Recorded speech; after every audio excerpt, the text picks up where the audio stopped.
He knew he was different. In the schoolyard, boys had pointed it out bluntly by calling him a bastard.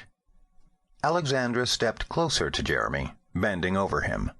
The tulle trim on her wide hat brushed his head as she hugged and kissed him, and the scent of her perfume stirred his vague recollections of the several times she had visited, when he had been too young to remember clearly. "It's always such a joy to see you, my dear," she told him.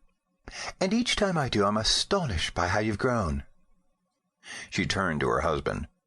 "Jeremy's very large and husky for his 8 years, isn't he, David?"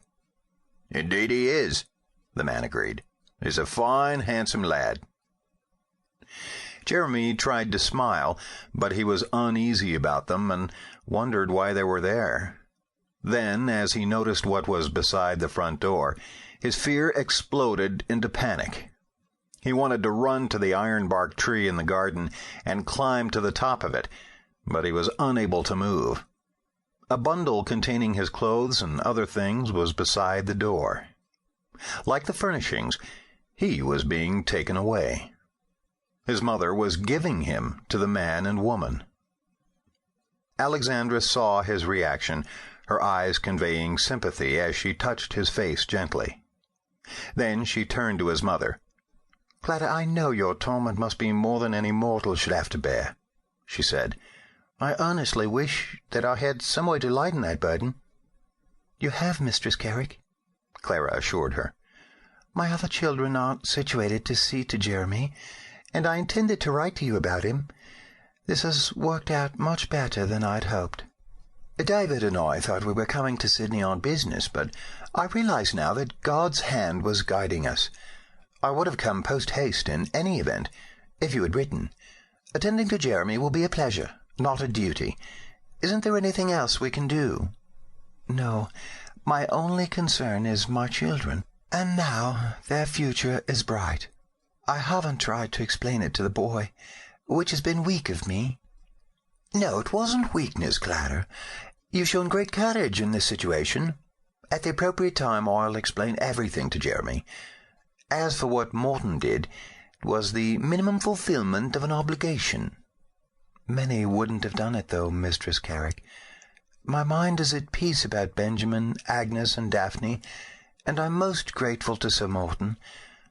Well, I see no need of delay." Her voice faded, ending the conversation, and Alexandra turned to her husband with a nod toward the bundle beside the door. The tall man stepped to the door and beckoned to someone waiting outside. A moment later, a coachman came in for the bundle and carried it out. As Jeremy turned to his mother to beg her to keep him, she bent over him and took him in her arms. "Please don't give me away, Mother," he pleaded. "Please keep me with you." "I can't keep you with me, my love," she whispered brokenly, squeezing him tightly and kissing him. "In time, you'll understand why." "Please, Mother."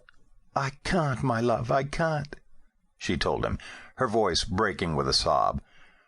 "Remember that you promised to be a staunch little man, so you mustn't cry.